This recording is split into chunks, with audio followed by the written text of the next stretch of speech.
Abunda ogwu and they make protest. If Abunda ogwu they make protest against their shaman.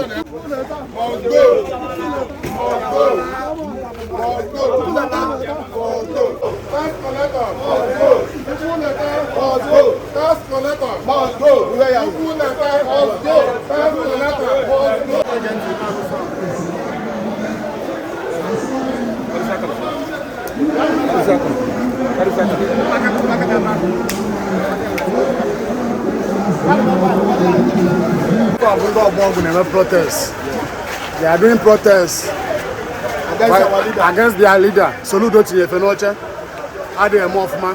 So they are doing protests. Here's the Governor Soludo how many times? Praise the Governor Soludo how many times? But Governor Soludo do not want to do anything. He keeps silent over the situation. Governor Soludo keeps silent. They are complaining. No only Governor Soludo to the north. Ade Mofma. They don't need him anymore. No, has a maple 6 months or 1 year. Onitsha to owners are legal. But since almost 3 years, going to 4 years. So they are doing protests in the market right now. Here's the Governor Soludo how many times. But Governor Soludo keep silent. He don't want to do anything. So that is why they are doing this peaceful protest. Hey, madam. I didn't put on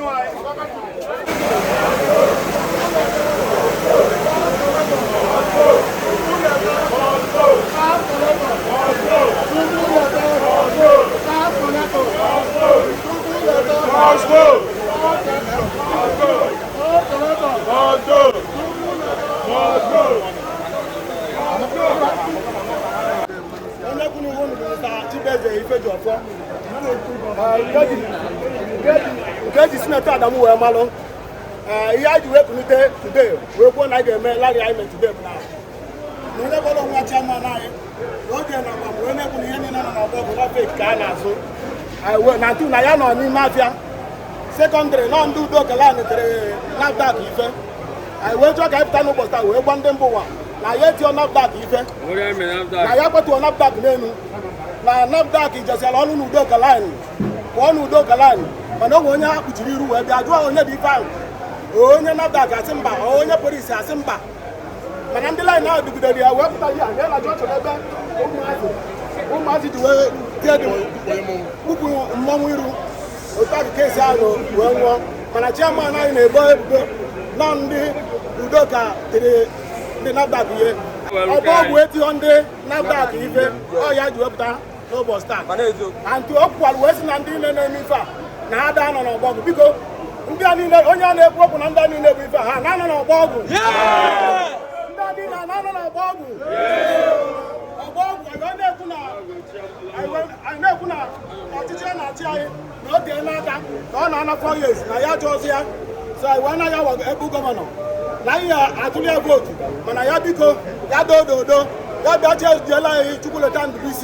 Now teaching how does I am. Yeah. No, but when I get your chocolate time.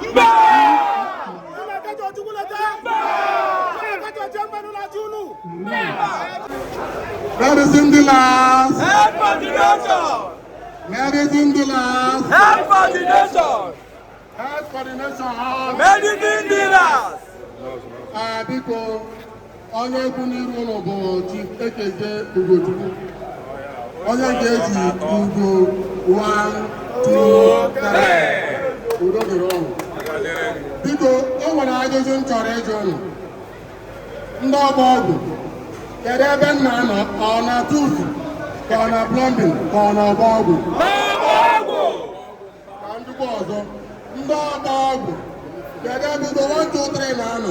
Ọ na atakara, ka ọ na tufu, ka ọ na ọgba ọgwụ? Ndị ọgba ọgwụ ka ndịkwa ọnụ ọzọ, maka na paskalata anyị nwere n'ime ahịa si na Ugochukwu ejezie na-azụ fek. N'ọzọ ọzọ fek ka ọ na-azụ n'ime ahịa. Iro na shop ya n'ọzọ ọzọ fek ka ọ kpọtara. Ndị ọgba ọgwụ biko kedu ihe ọdịzi mara m n'ime ahịa ọ fek ka ọ original medicine? Ihe m ga-ekwu okwu abụ ọ bụ ihe na-ekwu okwu a na-abụ ụzọ nwanjụtara na-ekwu okwu ọ nwere ndị m na-ekwu okwu a. ana m ekwu nke bụ eziokwu ọtụtụ tupu leta adọrọzi anyị mma. Nọmba 2, ihe tupu leta nọ nwoke akịka kọmitii mana tupu leta na-ekwu okwu ya sị ka tana ya zuo ka tana ya zuo tupu leta atụrụ elekshọn akịka kọmitii na-anọ 3 months enyekwa ya ọma ọfụma enye ya 6 months nke ọzọ kọndọkt elekshọn eme elekshọn mana tupu leta na-achị ọ na-ele anyị gatụ 4 years emere ya elekshọn and nke na-ewute iri nne ọbụla tupu leta na-anakọta anyị ego ọ na-anaka anyị ọ dịghị anyị iwe na ọ na-anaka anyị ego mana nke na-ewute anyị nso na ọ gaghị emere anyị akaụntụ ọ dị propa atụ tupu leta mee akaụntụ ego ọ na-anaka anyị ya sụrụ ọnwụ ndị ọka ka ọ ga-emere akaụntụ onye na-aga-emere ndị ọka akaụntụ ọ dị wọtụ ịchụ ọgba ọgwụ ihe ọ ga-eme onye ọ ga-eji ozi ọka jee chụwa ndị ọka onye chịrị ịchụ ọgba ọgwụ na ọgba ọgwụ chụwa ọgba ọgwụ ọgwụ eziokwu ka ọ bụ tupu leta ọtụtụ ife niile o mere tupu leta ka e mechiri ime ahịa anyị nọ 3 months and ụfọdụ ụmụnna anyị nwụrụ anwụ ụfọdụ kolapsụ ụfọdụ yiri BP mmepe a mepere ozugbo ịtọrọ tupu leta ga-asị ka anyị nọgọdụ na-emili ka otu mmiri silent tupu leta ekwu ihe tupu leta kwuru bụ na ego ụzọ sekuriti anyị na-agwa bụ 300 na a ga-emezi ya 1,000 naira ebe anyị nọ n'ihe mgbu ụmụnna ọ dịnụ mma anyị tupu leta ọkaracha anyị ọzọ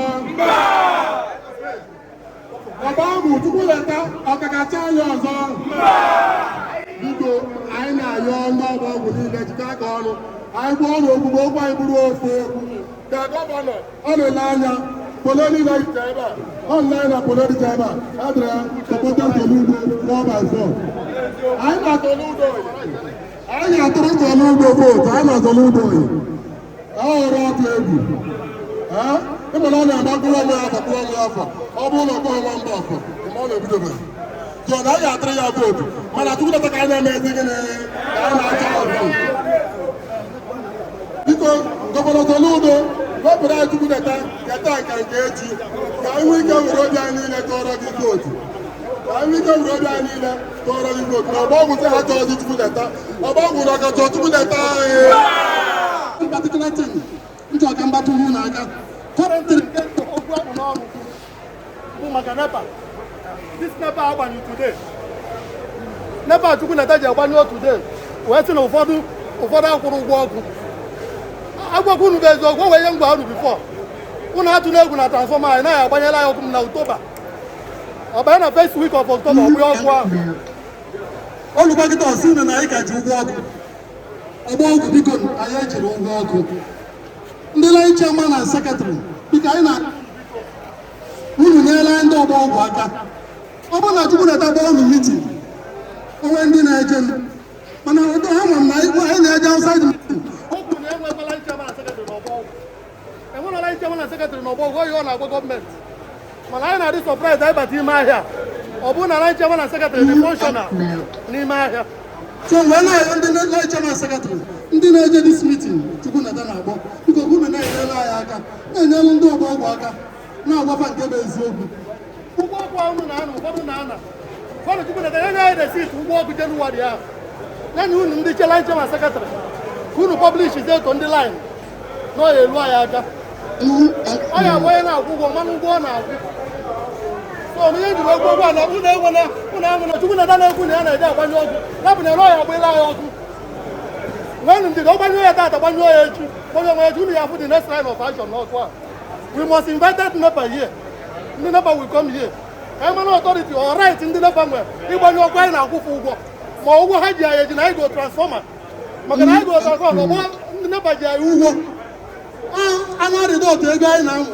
n'ụgwọ anyị kwụ na transformer anyị kwụ 5,000 per head wee go this transformer so na anyị nwagolie ọ bụla gọọmenti biri anyị so anyị na-amụ ọkụ na ya na-arịdo ọkụ ya nwaanyị anyị na-aba mere na mitin n'ọga na semina anyị na bajet so anyị jeruo Chukwu na-eta tata na echi na nwanne echi ọgwụ ịda ọkụ anyị echenjikwa the style of the NEPA n'ime ahịa because na nwere ya afọ isi ibie na akpa biko na ọgba ọgwụ nke izi mgbe ndidi n'ọkụ unu agbaga na arụ nke Igbo bụ ndị kọmpini O were receipt anyị na-export from Jukunatan ha na ndị company nọ n'ime ahịa 360,000 in a year. Anyị na-akwụli biya akwụli. A na-agba ya n'ụlọ development n'ime ahịa. 360 anyị nọ na ọ na mainline aga anyị nọ wee ma agree mgbe ebido kwụkwọ ụgwọ 360 ya. Mana ndị ọgbọ ọgwụ wee ji ọga ndị ọgwụ. Unu anya mbọsị emeghe 600,000. O wee meeting akpọgo ndị ọgbọ ọgwụ sị na na-emezi increase from 360 to 600. Chukwuneta wee jee wee na-akwụ naanị ya ndị company. Not only na ndị company ego. Na one company na ya produce ngwa ahịa 3 or 4. Olu na ya individual. O wee company kwụrụ almost 1.8 million. 3 by 3. When they go 2, 1.2 million. When they go item 600. I give you the receipt here with evidence. We are ready to prove it. Ọ na the buy meeting na mainline na. O dey defend the accusation I na here. O no fit na egwu. So when I unu ndị ọgbọ ọgwụ and the thing will affect unu watch how many companies ekwara akwụ ụgwọ a agwara ha ma mpụtasị ngwa ahịa n'ọgbọ ọgwụ unu chọzi unu bịa na company bịa bulu na ha ma nkwụ 600,000 asị ga eziokwu some distributors n'ebe a ga-ekwu nke bụ eziokwu na company gbara ebutezi ngwa ahịa n'ime ahịa because of 360 to 600,000 mana anyị kwuo ya na n'iru akwụkwọ Chukwuneta asị na asị Oba irrigation na anyị na-azụ fake and adulterated product ụfọdụ ọsị na ya nọ n'ime ahịa ndị ọgbọ ọgwụ unu ma onye mbụ kedu unu ji mara m n'ime ahịa ịgbara nsọ ndị agba obi Medicine dealers, health for the nation. Medicine dealer. I want to address the whole world on the atrocities committed by Chukwuneta and his executives as follows. Number one, Mr. Chukwuneta and his executives dissolved the land chairman Mr. Chukwuneta and his executive dissolved the land chairman and secretary forum at the inception of his administration. Number two, Chukwuneta and his executive refused to give account of their stewardship market traders since the inception of the administration till date. Number three, Chukwuneta and his executive conspired with NAFDAC officials agency on February 9, 2025 to loot, boggle our shops, carted away all goods without any single inventing taken whatsoever. Number four, when we protested against NAFDAC invasion at Oshobo Park, Chukwuneta and his executives tagged us as criminals, wheelbarrow pushers and touts. Chukwuneta and his executive went to different print media like Odara FM, Arise TV, Vanguard, just to mention but a few, that we are not competent to deal on better medicine products. Chukwuneta and his executives stole the money we contributed for transformer and meter installation in our bulk market and went to Oka and donated the sum of 5 million naira without our consent, which is negligence to duty and rascality. Chukwuneta and his executive went to Bam Studio and informed the whole world that fake drugs have returned back to the Obagu market currently, destroying the image of the traders of Obagu in general. Chukwuneta and his executive are the cause of NAFDAC agency invasion in the Obagu market because he is the chief security officer in the market that is responsible for any good that comes in and out of the market on daily basis. So he is culpable and must be interrogated on complicity. Chukwuneta and his executives have been arresting and detaining most members of Obagu market in different police department and formations across Anambra State on a frivolous and trump-up charges that does not exist to satisfy his evil conspirators. The actions of the chairman and his executive in 9 as above resulted to the presumed death of Michael Ekwozo from my land due to cardiovascular related ailments upon his arrest and detention by the chairman there. In increment of security levy from 300 naira to 1,000 naira a month, which represents 350% increase against the entire will of the masses of Obagu traders. Chukwuneta and his executive refused to show us the receipt for the procurement of transformers and meters for proper accountability according to NEC rules and Freedom of Information Bill 2007 and 2011 Act. Chukwuneta and his executive have been seriously conniving with the NAFDAC agency to issue a frivolous invitation to different traders on their workshop phone numbers, lines on intimidation based on their collaborative extortion letters.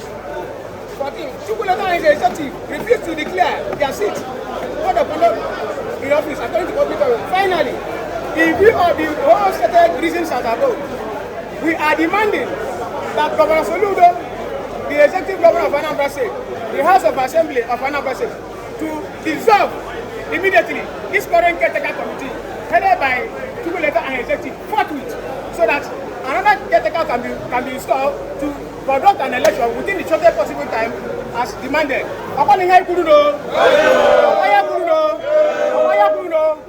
Because I know Anambra governor and the House of Assembly members can conduct an election in Maya forthwith with immediate effect. How will I do that? Can you wear the man?